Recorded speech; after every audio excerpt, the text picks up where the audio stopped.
You're either at the table or on the menu.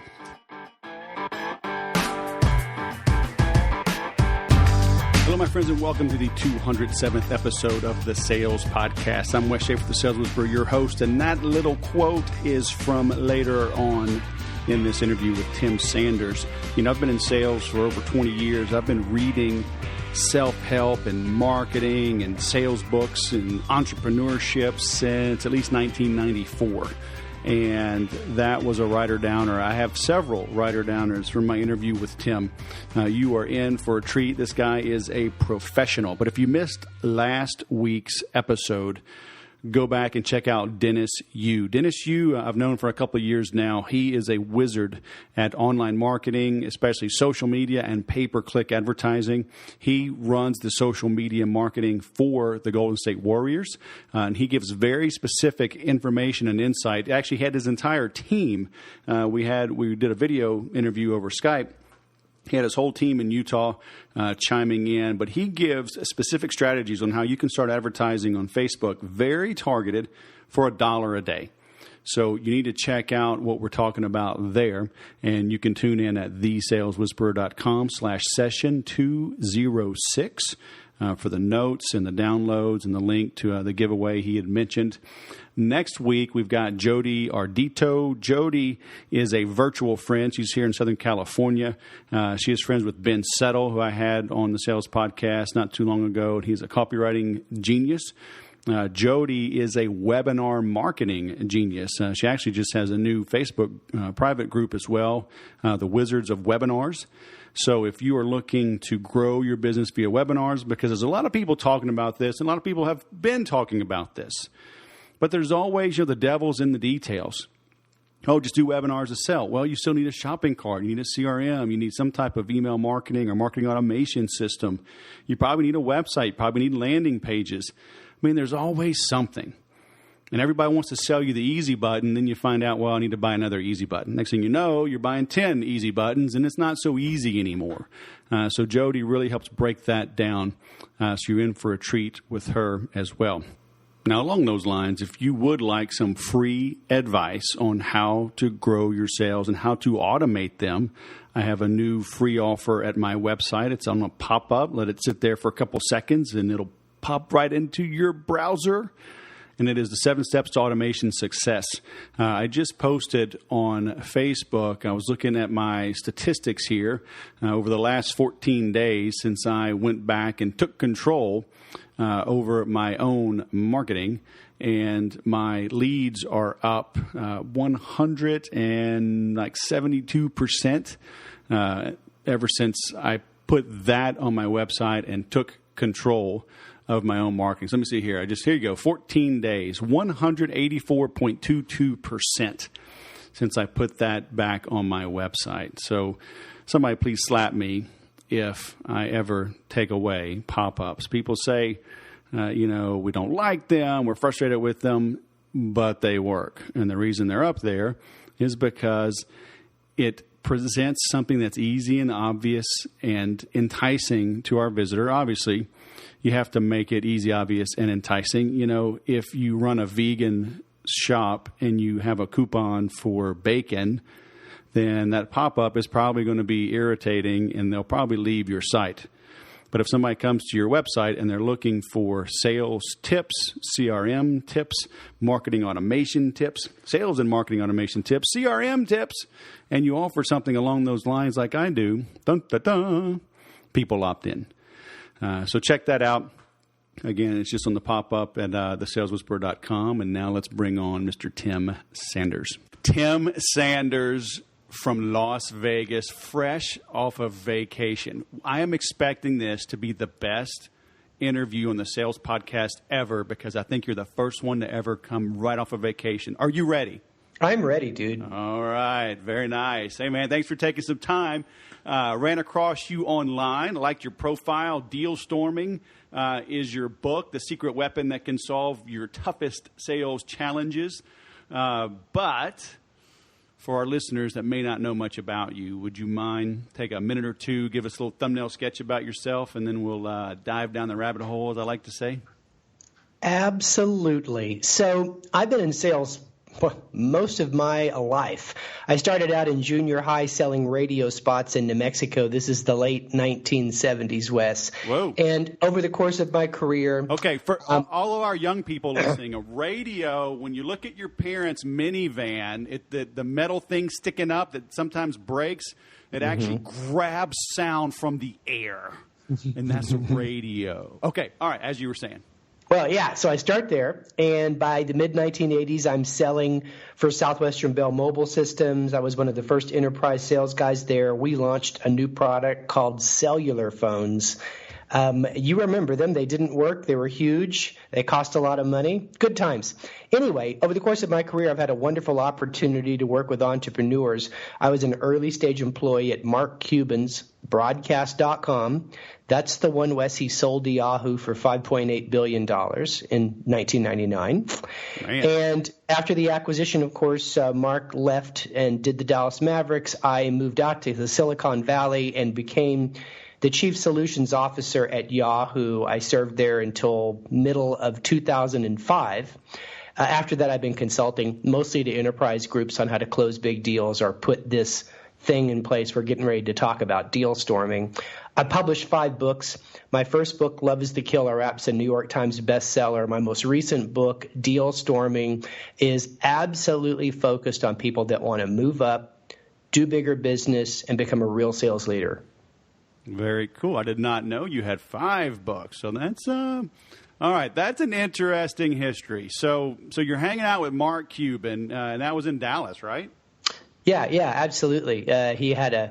His startup had just moved into the warehouse in Deep Ellum at the time. He just moved out of his loft. And so were you just like a lowly sales puke then, or were you a sales manager, or what? I was a lowly sales puke when I first started for him. I mean, we were a small group. I'm thinking in the 30-something employees. Oh, wow. And so it was called AudioNet at the time, and he changed the name to Broadcast.com right before we had our IPO.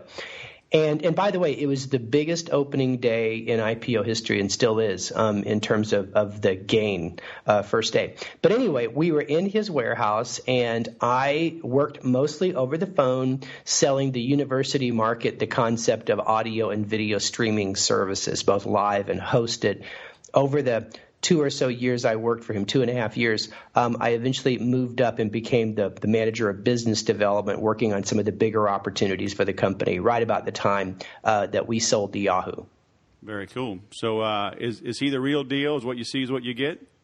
He is the real deal. I don't know how he could be any other thing. He's just a force of nature. Right. Right. So he impressed me so much in the very beginning about how committed he was to learning. Uh-huh. He had edge-level curiosity. A lot of people have, curiosity about things that they're a passion or their core task, but he was curious about anything that had any adjacent touch point to what he was working on. Oh, so gotcha. That guy was probably reading 30, 40, 50 books a year back in those days. And Wes, that's why he was so fast about whatever he decided to do, whether it was reinvesting his $8 million into this AudioNet Broadcast.com, selling the company. He made that decision in a day, a $6 billion day decision. He had this theory that if you fed your mind enough, you could trust your gut when it's go time. Mm-hmm. And that's when he really got me started down this path of aggressive lifelong learning. Right. All right, so based on what you're telling me, the years you were selling, so you're older than me, but Mark Cuban, I guess he's a little older than me, so y'all are about the same age then, mid-50s? I'm mid-50s, but I think Cuban's like mid-40s. I have to look him up. I think he's a little older, and I was surprised. Yeah. I think I looked him up, and he was like pushing 50 or maybe early 50. I don't know. So, yeah. But he was just a brilliant guy to work for because you got to rock and roll with him as long as you did your homework. Right. That's what I have to say, Wes, though. If you showed up at work and you weren't picking up a check, as he always said, if you weren't picking up a check, then he was going to get on your butt. If you had an idea and you didn't do your research, he was going to get on your butt. So, he's a lot of fun, but he really held people accountable to produce results. Yeah, that's awesome. And that's what it's all about, Good grief. I just had a meeting with my team right now. We've got a client I brought a guy on to do some tech services. I don't do that much. I brought him on to really help me. And then he was like, well, we could help a few clients. And, it's all my own fault anyway. It's my business. It was my decision to take on some of these clients. But this guy's like, we can handle it, blah, blah, blah. And then now we're looking at, like, leads aren't coming in for this guy. So I'm like, okay, explain to me everything that's going on, right? And it's like, and there's this disconnect. They're doing very good SEO or SEO and PPC, primarily PPC, but then the leads aren't coming in. And they're like, well, we're driving traffic. And I'm like, does the customer want traffic or does he really want leads? And it's interesting because, I know this space a lot with digital marketing, and I think sometimes we have to think beyond our own box, right? So a lot of times these folks are like, well, we're really good at buying. We're getting you a really low cost per impression, whatever the deal is. But at the end of the day, if it's the client's website that's failing to convert, then shouldn't they also be giving advice to the client on how to design that landing page, right? Because that's where the disconnect happens is like, what do we own? Well, we own the results. So if we make a sale to somebody and we know in our minds that the quality of the landing page makes the difference between effective buys and a lot of leads, then we have to be bigger about our service. I call that multiplying the value. We've got to become trusted advisors where we're going to get in that client's face and say, until you change the landing page to eliminate too many options, move this up, move this over, change the CTA. If we don't stand up and do that, even though it's not part of what we were hired for, then I think we're not owning the results. Yep. Exactly. And that's what I had to do finally. I'm like, this poor guy, he's a great guy, great business, growing industry, and I'm like, so I took a look at things. I'm like, okay, you explain this. Whoa, why is this guy doing this? Why is this gal cut out from doing what she's good at? I'm like, okay, everybody, here's the plan, And it's like, give me access to the client's website. I will rewrite his landing pages to make them congruent with the ad, to make them congruent with the call to action, and we will convert because we're doing great with traffic, right? Sending him thousands of visitors. But it's like I told them, does the customer really want traffic or does he want leads, and you see them kind of go, oh, yeah. Because I told them straight up, I'm like, okay, we are Jiffy Lube and the car is up on a rack and we notice the transmission fluid is just pouring out. Do we ignore him and say, hey, your car's done, the oil is good and you had a good filter?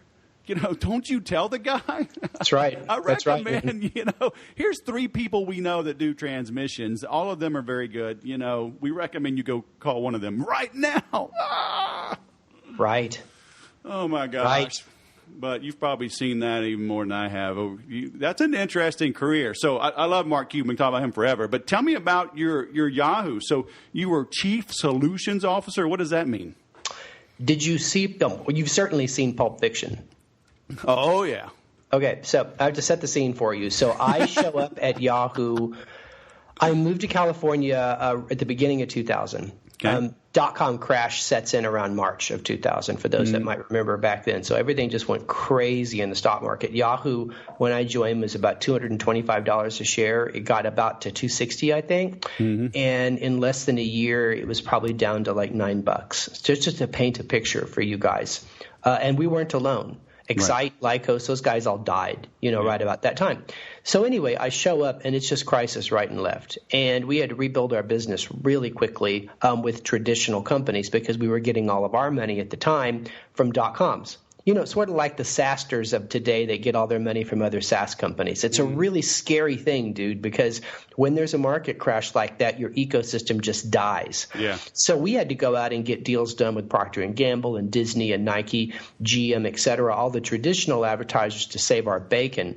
And we had a lot of problems. We had technology issues on delivery. We had clients that were upset with us, like what you're talking about now in terms of underperformance, et cetera. So one of our founders, Jerry Yang, saw the movie Pulp Fiction, loved the character The Wolf, the Harvey Keitel character, and said, we need one of those. We need somebody that we can just put on a plane and send anywhere in the middle of the night or the next day or whatever, close the deal, save the account, organized the troops, and they thought of me because that was something I'd already done on behalf of Cuban with some of our biggest stuff like the Victoria's Secret fashion show, et cetera.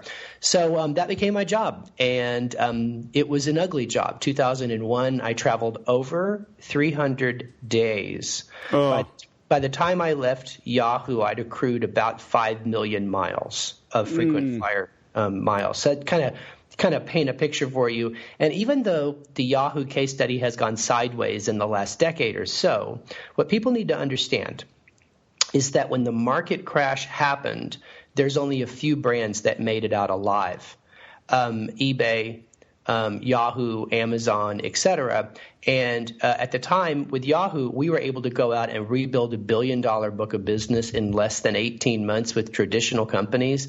That created the prudent cash reserves that pretty much got Yahoo to the Alibaba opportunity. So still, I think that Yahoo did an amazing thing to survive the dot-com crash. And they stand as an example today of what every company should think about when the next market correction happens. And that is go for the whale, the elephant, and go for the whole account, not just a little ACV.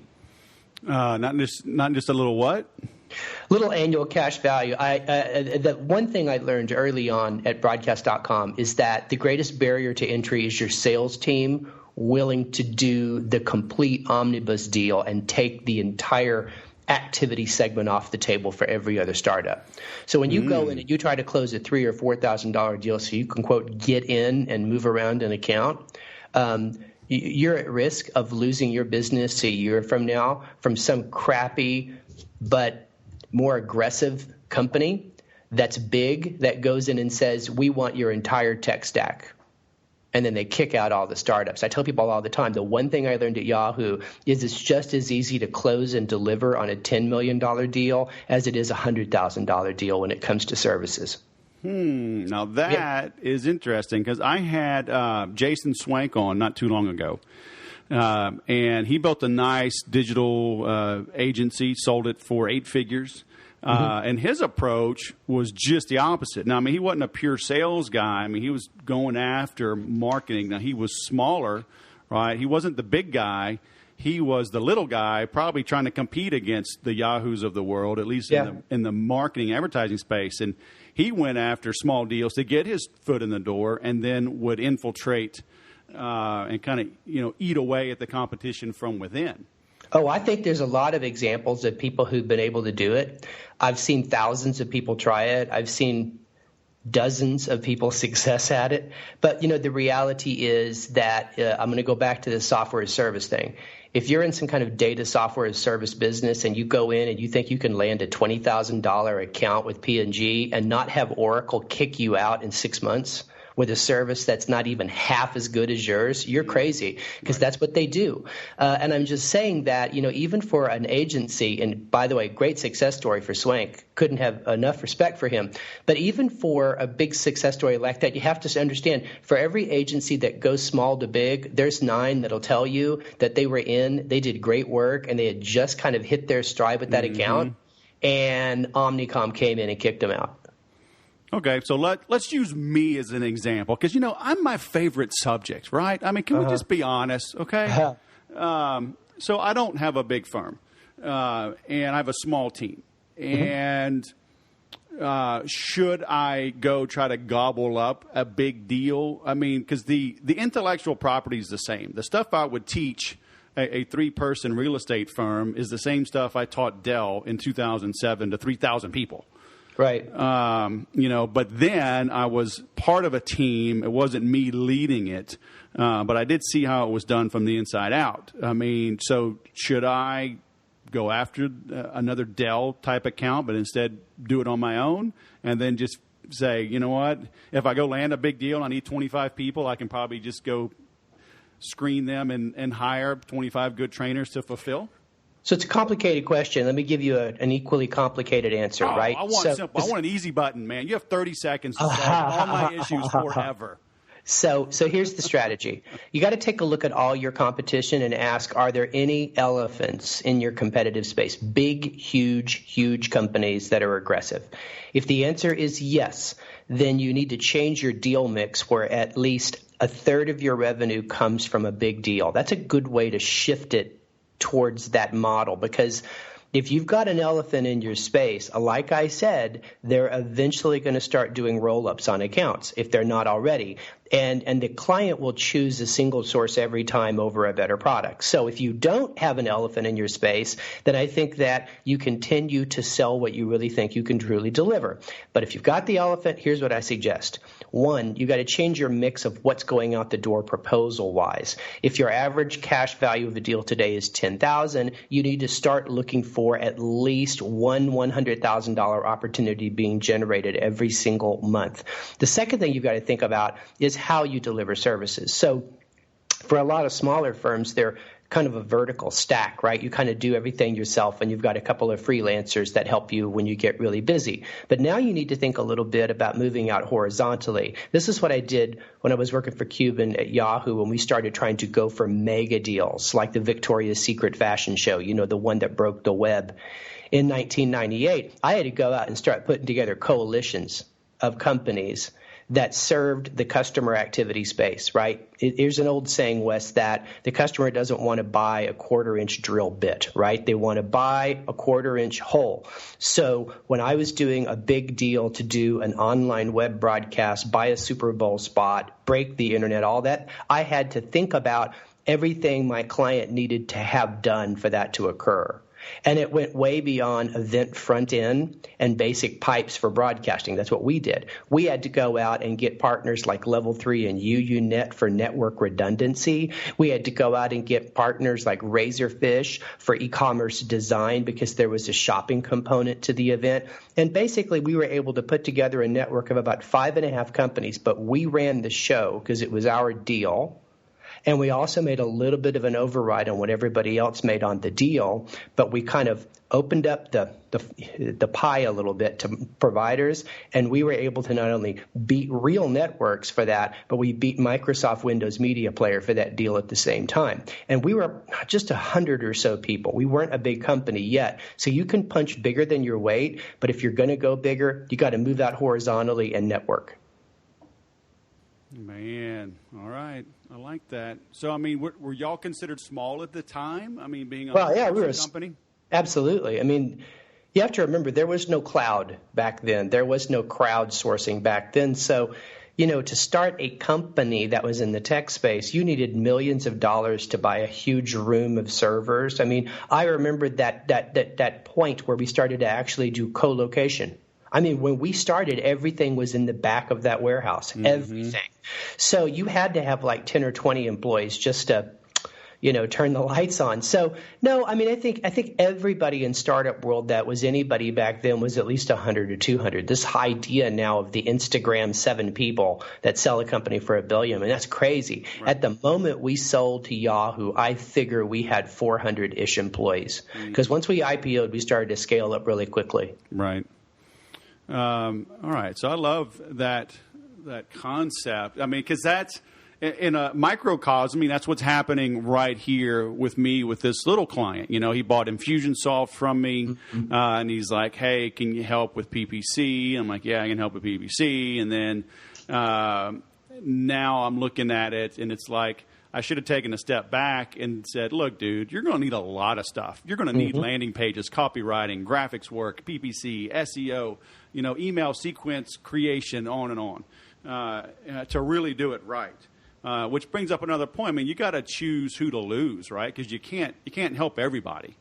And if you're going after those $100,000 deals, you're going to have to say no to more than a few $10,000 deals, right? Right, and I think what you want to do with the smaller ones is it's a little different than just say no. I think we have to just say now. So it's really about the cost of sales or the sales cycle. So if your average, I'm making this up, if your average sales cycle is 4 months, and that's average. It's usually average 4 months, whether you're working on a $5,000 deal or a $500,000 deal. That's the thing that a lot of people will discover when they really look at their pipeline data, like in Salesforce. So it's always the same. So what you do is you segment your accounts where you say, we're only going to devote 7 business days to accounts underneath this threshold, and we're literally going to give them A sign or walk, kind of create a deal with an expiration on it that gives them some value for making a quicker decision so we can manage our business by shortening the sales cycle for smaller deals. You can implement that pretty quickly. And the important thing about that, Wes, is that's how you maintain the spirit of your sales group as you make a transition to go larger. Because when it comes to salespeople, especially the newest generation of salespeople, a lot of those that use social selling, et cetera, they're scared to death of going for bigger deals.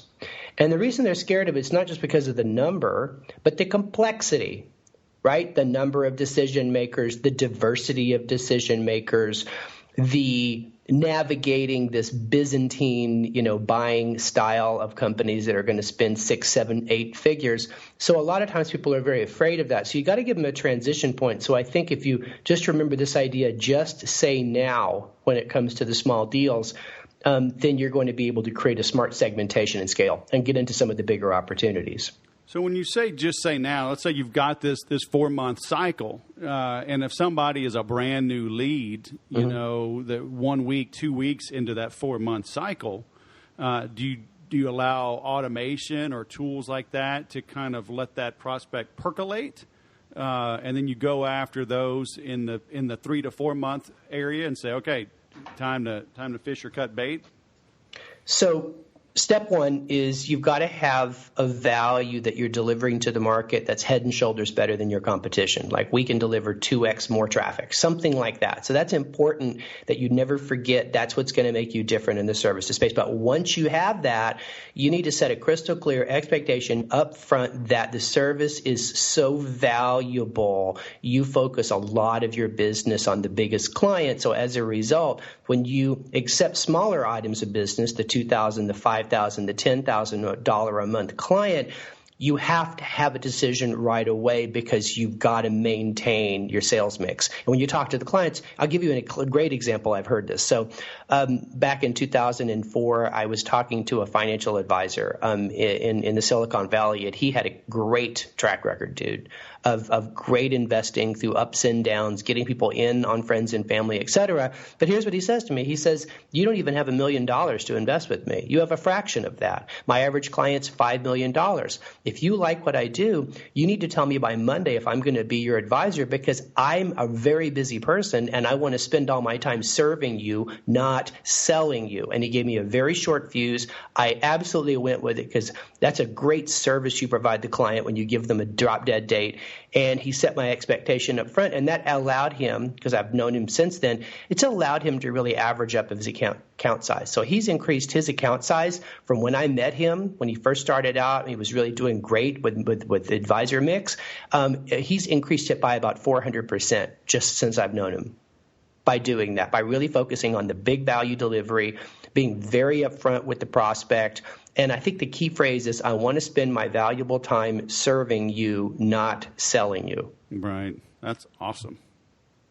Dude, I've studied sales nonstop since 94, 22 years. I've never heard that line. Cool.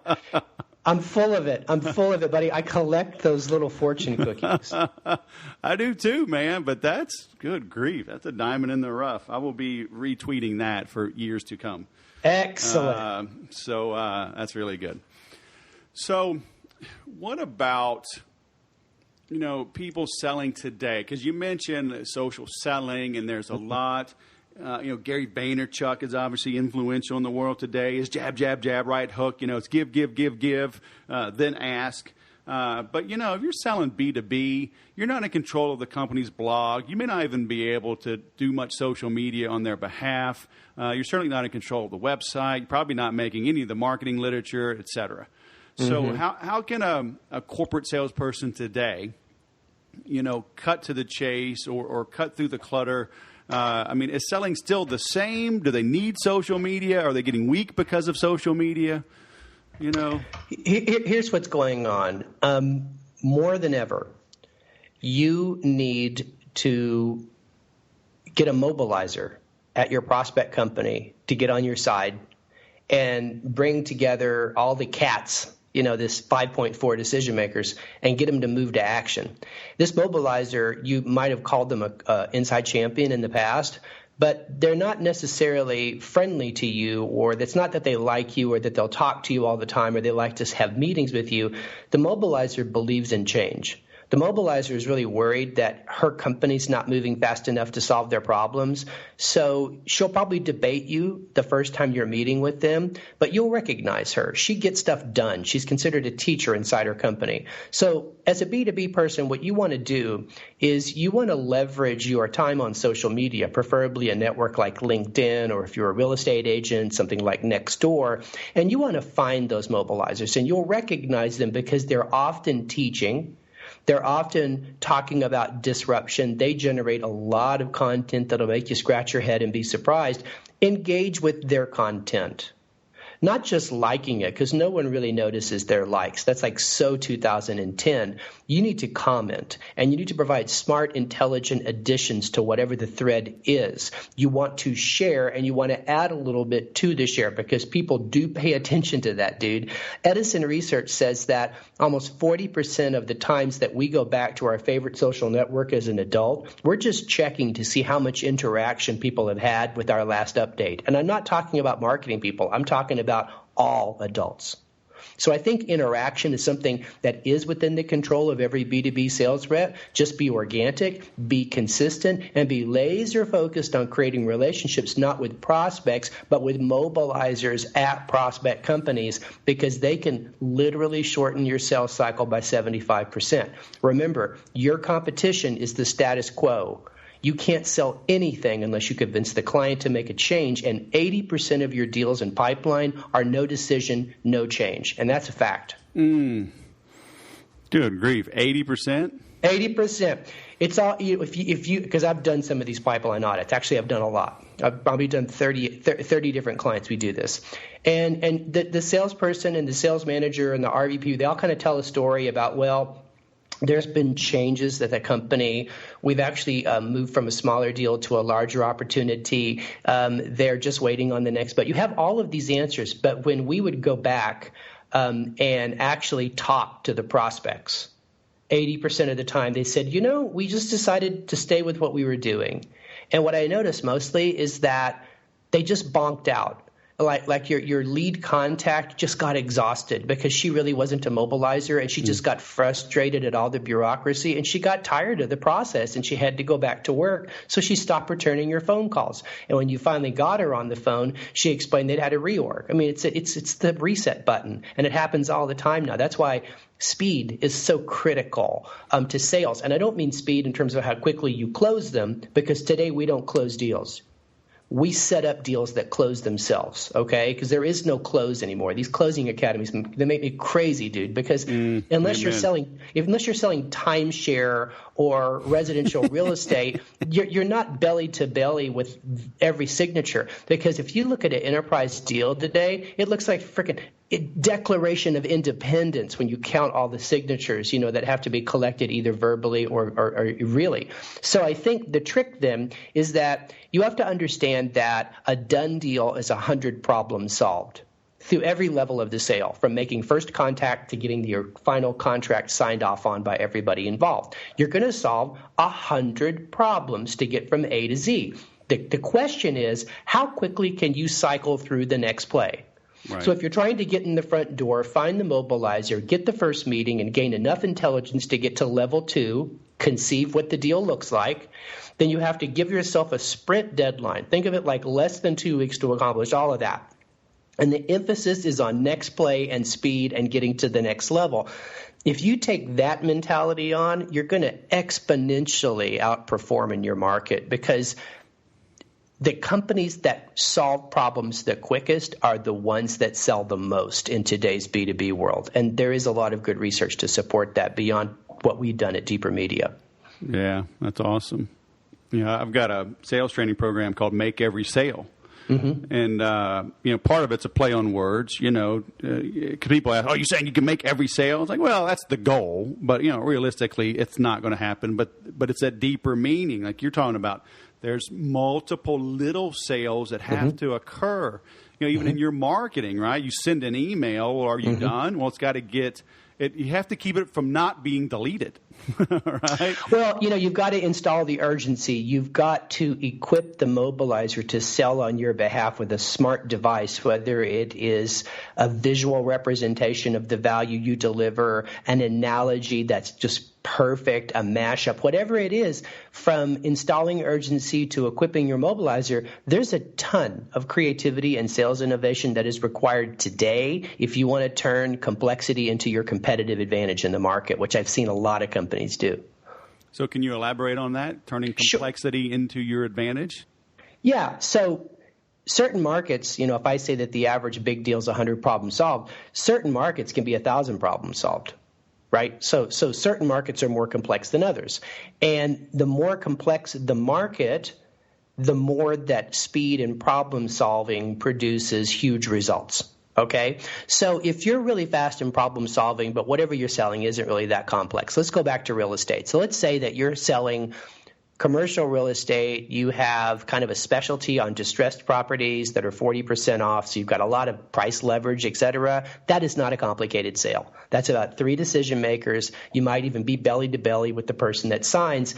Speed isn't going to produce double or triple digit changes in your market. However, if you're in technology outsourcing solutions, especially around issues like managed cloud or security or that kind of stuff, or even CRM, now there's complexity. There's almost 6 to 7 decision makers involved, procurements involved. Usually business and technology decision makers have to come together and agree on something, which is really difficult. You've got a lot of competition that wants to do the work for free. That is a super complex business. So when you're able to be faster than your competitors, even by 10%, what we've seen in the research is it can produce a 200 or 300% increase in your metrics. Because again, complexity is an equal opportunity nightmare for everyone trying to sell. So those that get quick take the pie. Yeah. And it's not because they have the best product. Because when we studied the world-class sales organizations, and we looked at like the MHI Global study on this, and we looked in every vertical, and we'd say, okay, who's got the best metrics? Who's closing the most? Who's taking the most of their market? Who's closing the biggest dollar per deal? And we looked at those cats. Only half the time did they have the best product or service. Less than a third of the time did they have the best leadership, okay? What they had was a very agile team that worked across department lines with a sense of urgency and speed, and they did things quickly, and that's what they all had in common. Yeah. They're just faster, and the reason they were faster is they didn't believe there was a division between sales and marketing. They weren't afraid to go grab somebody in finance to work out a revenue recognition deal before the proposal was sent off. And it was that conscious collaboration tendency, even at big companies. That's the thing. That's the thing that separates speed from slow when it comes to solving problems. Because if as a salesperson, if you're a lone wolf, you're literally going to get crushed by complexity because you cannot do it on your own. You will be very slow. Every single part of the process will be on you or inside your sales stack. That's what I see as a real problem today for managers and leaders is to help them understand that the lone wolf was successful a long time ago when things were simpler. But today the lone wolf is a liability in an organization, especially sales. Yeah. Looking back, it's so funny how, I did those things just naturally. And like a friend of mine, actually the guy that got me the gig at Dell years ago, he's still there. He's a training manager. And his wife would always get mad at him because he'd say, well, Wes is lazy. Let's call him because he'll figure out the best way to do something. Mm-hmm. Right? And yep. She'd get all offended. And he's like, no, it's really a compliment because it's true. It's like, I don't want to do everything, and I know that I can't, so let me just ask around, and get the systems engineer guy or the director of the systems engineers to reallocate a resource to me because I've got a big opportunity, and then I would sweet talk marketing into giving me extra literature or adjust the PowerPoint or even come out with me or even get the VP of sales. So I'm like, hey, I'm meeting with another VP, and he respects authority, so if you can come, and then I would just buy dinner, and just let the sale happen. See, I think that when you involve people like that, when it's a sales challenge early stage, you can turn the police into the pep squad every single time. Right. And they want to be part of it. There's an old saying in corporate America. It goes like this: if you're not at the table, you're probably on the menu, right? So when you reach out on a big deal and involve those guys from tech or from finance or from marketing, et cetera, you're giving them some power, not over your deal, but in the organization, and they will respond accordingly. They'll be enthusiastic. And what I've learned is that when you spread out like that, you don't just sell better, you deliver better later because everybody's on team and they feel part of the ownership of that relationship. So that's important. Let me give everybody that's listening here a tip from Deal Storming on how do you do this? How do you, if you're a salesperson and you feel like you're stuck on a big opportunity, how do you build your team that's across the lines in your company? Here's the solution. Ask yourself 2 questions. Question 1, who has a big stake in the outcome? Okay? Who has a big stake in whether we win or lose the deal, or who has a big stake in what we sell and has to be delivered? And that's going to reveal to you your blockers and tacklers for your team. They might be the people in marketing who are depending on your big win. They might be somebody in strategy who doesn't want you to lose to that rival. It could be someone on the services team that has to deliver if the deal gets signed. It could be someone in finance that has to do arbitrage on the deal if it's big.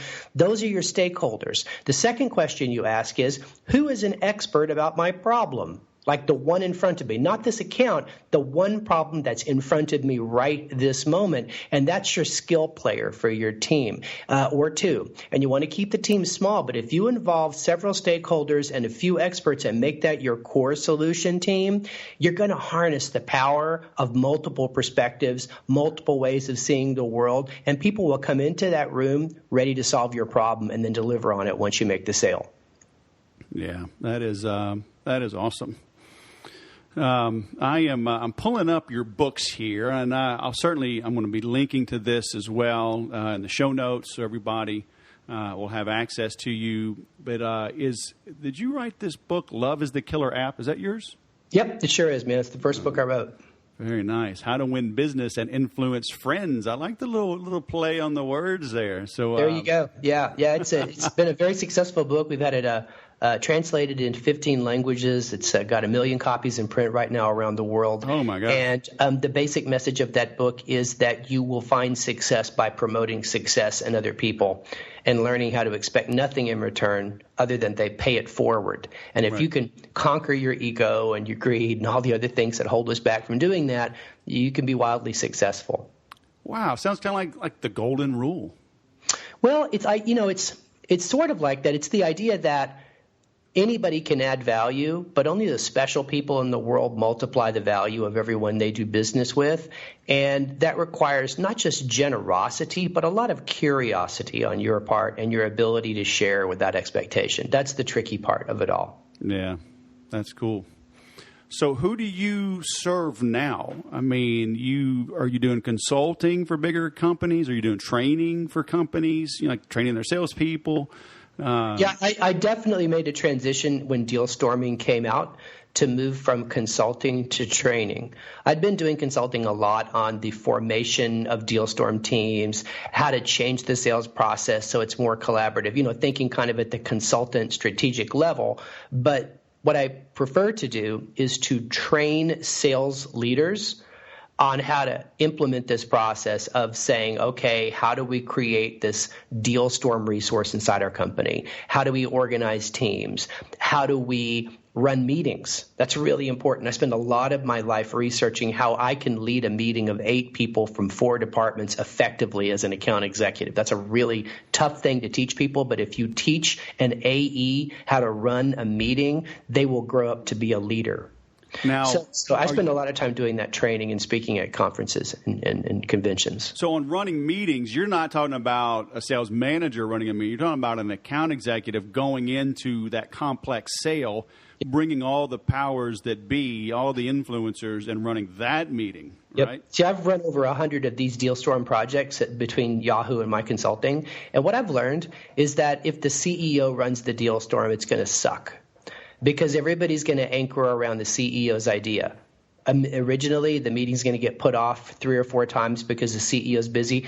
And so we thought, okay, no more big cheese running the meeting. That makes sense. So then the sales manager started to run the meeting. The problem is, when the deal's done, the sales manager goes back to managing metrics, and the AE has to implement the deal. So what I learned about 2 years into the process is that the account executives should be the problem owner. They should run the show. The manager should, if possible, be at that meeting to serve as a sponsor and then to coach the AE on how to be better at handling, marketing and finance and all their agendas in the room. But this is a huge leadership development opportunity. This is where I see people really grow up. Is when you as an account executive have to be accountable to brief 8 people that are going to come to your meeting, of which 6 are not in sales. And you got to keep them all on agenda and on task. And you got to figure out some way to move the group from me to we. If you figure that out, you have made leaps and bounds of progress. And what's important here is that I know there's some risk to having a junior person like an AE run the meeting, but it's way overcome by the idea that the AE develops more reputation by running the meeting, and by them being in charge, it is social proof that later when it's delivery time, they're still in charge, and it allows them to do a much better job post-deal. And again, just to be clear, because it sounds like that meeting, there could be 2 meetings. An internal meeting where the AE's company, where he's marshaling the resources to support him. But is that what you're teaching? Yep, that's what I do. It's about like the combination of deal storming and brainstorming, right? So it's like, how do we make a deal? Like, we're stuck. So we all get into a meeting and we say, okay, here's the problem. We are at this stage of the sale. We made the presentation. We put together this type of deal with these deliverables. The client is still stuck. Their incumbent has countered with this. They're not returning our phone calls. What do we do? And so you've got this group in the room of different people that can analyze. The technology guy says, well, what kind of front end did you guys pitch them? And you show them. The finance person says, well, how did you come up with the pricing across these 4 different services? And you show them. The marketing person says, during the presentation, what did you use as your proof, and how would that person sell you forward? Because that's how a marketing person thinks. Well, those are all super important questions because they could reveal to you a tweak in your strategy. So after that meeting, you do the work to get the new idea together. You go right back to that same prospect and you implement the next play. The prospect doesn't know usually that you've got a SWAT team going on back at the office. All the prospect knows is that you're in front of them with what they needed, and they usually could not enunciate that to you. That's why you had to build your internal team. And for those listening, another thing I've learned over the course of the last 15 years of doing this is you don't have to work at a big company to create a deal storm, because you can have affiliates. Think of them as networking partners that say from social media or your circle of friends in your industry, and they can be standing deal storm partners when you get stuck on something based on their niche. And so you may be like an 8-person company, but you got 30 friends on the outside that have all these little specialties and niches. So when you get stuck on a deal, that's when you bring them in to help you, and then you help them when they need you. I've seen that happen. And here's the idea. When you're a small company, guess what? If you have a crazy idea in your deal storm meeting that just may work, you don't have to get 15 layers of permission that you would have to get if you worked at a big old company like GE or HP, right?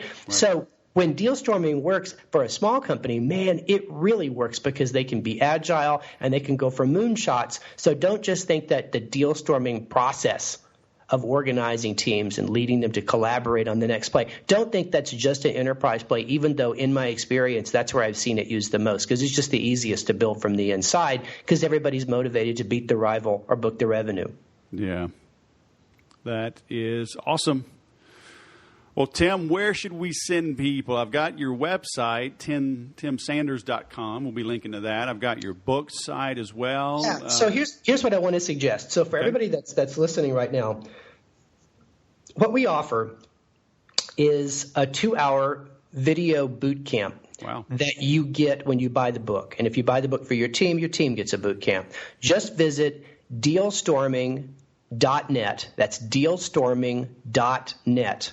You can download a free chapter of the book. It's chapter 3, Sales Genius is a Team Sport. You can buy the book there, and that's where you're going to redeem your 2-hour training course. Just have everybody go there, and if nothing else, just read that chapter, Sales Genius is a Team Sport, and it's going to change the way you think about sales leadership, and what it means to be ambitious. All right. So I will be linking to that, dealstorming.net. 2-hour consultation. That is awesome. Well, I've got a few writer downers here, man. This was great. If you're not at the table, you're probably on the menu. I think I've heard that before, but I'm going to still give you credit for that one as well. Cause, yeah, it's true. It's an old saying. It's just absolutely true. But the other one, I know I've never heard that. So, I took several pages of notes here. I kept muting myself and typing. So awesome. I appreciate you coming on the show. My pleasure. Nice to talk to you. All right, man. Have a great day. You too. If you didn't take a ton of notes from that interview, something's wrong with you. Man, I really did enjoy speaking with him. The experience going back in the 70s, going back into Mark Cuban, working with him in the 90s, hanging around with somebody that was so successful, right? It just rubs off. I loved his story, talking about Pulp Fiction and being the wolf, right, and going around and fixing things. That was awesome. But he learned, how to go after bigger deals. I love how he was structuring that. Bringing in 5.5 companies. I never did get into how he brought in half a company, but I'm doing a lot of the same things. I've just found employees to be impossible. I've found contractors on, when you retain them almost on a full-time basis, kind of like an employee, they become fat and lazy and ineffective. But when I hand out deals on a case-by-case basis, and keep tight reins on companies and contractors, they do good work. And so I'm finding bigger and bigger deals. I'm finding people that can deliver. And I'm finding if I can just ride roughshod, for lack of a better term, on top of things, stay on top, then great things happen and everybody makes more money, including the client, which is really what we're after. I loved how he talked about, go horizontal. I loved how he changed up the verbiage.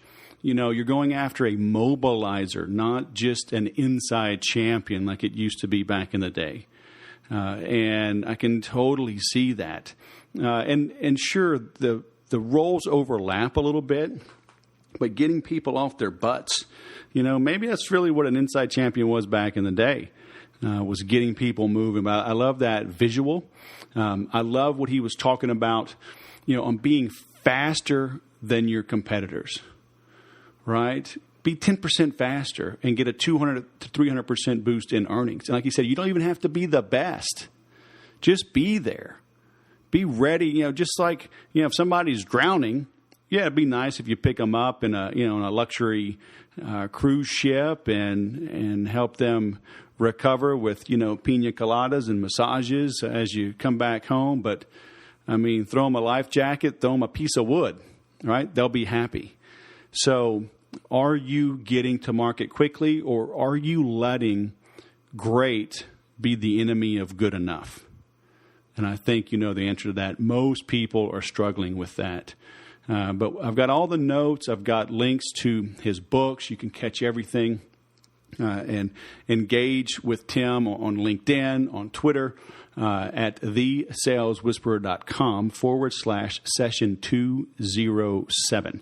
Be sure to check that out while you're there. As I mentioned at the top of the show, check out the new 7 Steps to Sales Automation. It's a pop-up. You can opt in right there.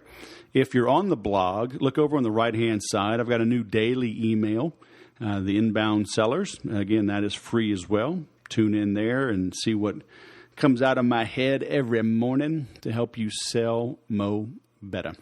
Please leave a 5-star review on iTunes, Google Play, Stitcher, etc. Tell your friends about it. It helps more than you would believe. And remember to sell different.